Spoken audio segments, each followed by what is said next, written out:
Thank you for staying tuned.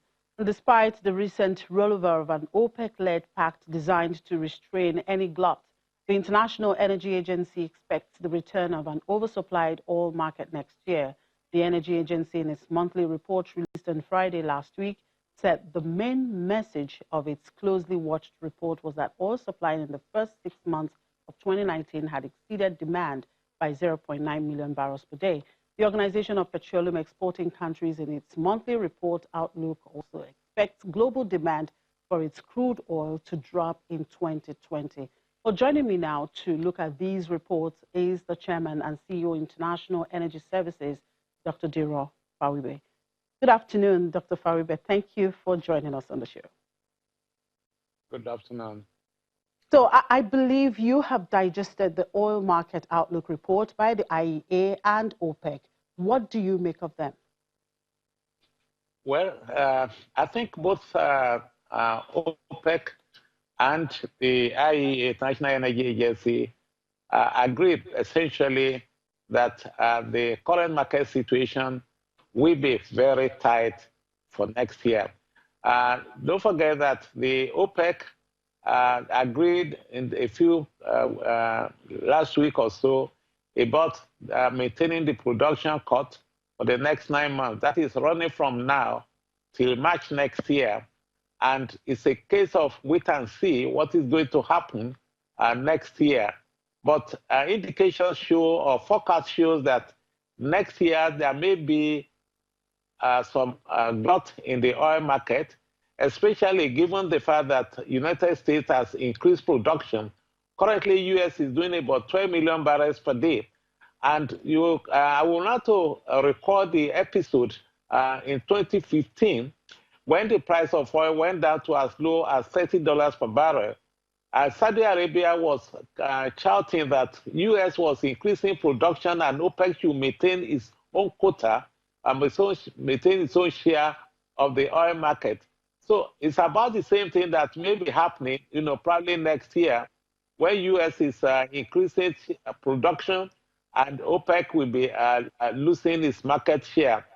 The chances are that currently the OPEC production is a little over 29 million barrels per day, and next year we may have a situation of 28 million barrels per day, and that will mean that OPEC may not maintain its current level of production, and which of course will mean that member countries will have to share the level of their production. All right, now with the expected glut in the oil market going into 2020, that's despite OPEC's decision to continue the production cut ceiling, does it mean OPEC has really lost its control of the oil market? And of course, looking at all of this, what would be the implications for global oil prices and, of course, Nigeria as oil-dependent economy? Fundamentally, OPEC is no longer in control of the oil market. Of course, Saudi Arabia, the major producer, now tends to agree with Russia about what will be the way forward in terms of oil price and production level. Once agreement has been reached by Russia and Saudi Arabia, that tends to be what OPEC, at the end of the day, tends to rubber stamp, more or less, and which in effect means that OPEC is gradually losing control. The variable in this equation is United States, because to the extent that U.S., once it controls the market, by way of increased production, then it may make OPEC become less and less relevant.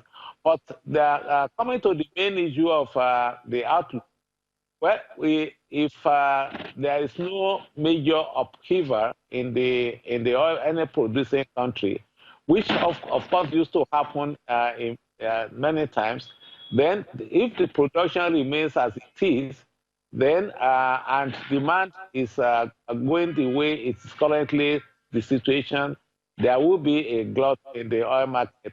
And when there is a slowdown in world economy, especially in Asia, China, and so on, then OPEC countries tend to cheat. Some member countries tend to cheat. they will continue to produce more than what the market can absorb, and that will mean that the price will come down. And maybe for the rest of 2019, we may expect the price to be relatively stable.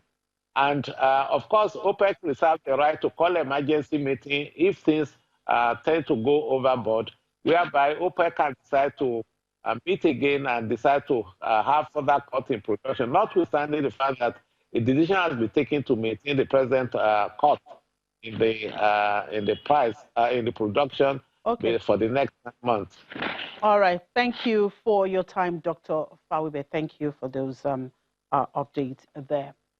Rising insecurity caused by deadly clashes between farmers and pastoralists, climate change, banditry, and Islamist insurgency in northern Nigeria have caused a huge spike in the price of cattle and beef. Let's watch this. Muhammadu Buba is heading out to find grazing land for his cattle in Nigeria's northeastern Adamawa state. Buba comes from a long line of nomadic pastoralists. He says he has been rearing and selling cattle all his life. But in recent years, deadly conflicts between his community and farmers over pasture and grazing areas have made it difficult to grow his business. Sometimes I go to the market with 4, 5, 6 cows to sell. If it is a good market day, I sell everything, but most times I don't sell.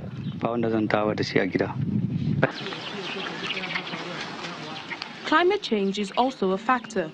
Each year brings harsher and longer droughts, and northern Nigeria pastoralists have been pushed further south in search of grazing for their animals.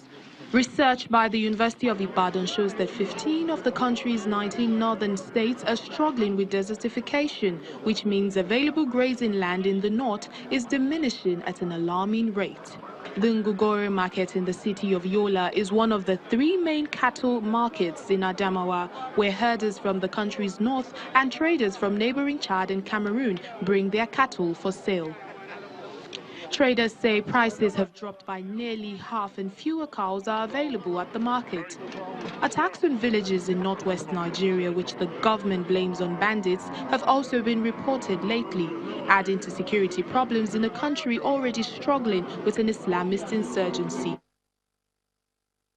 And with that, we draw the curtain on today's edition of the program. Thank you for watching. I'm Chimize Obuwago.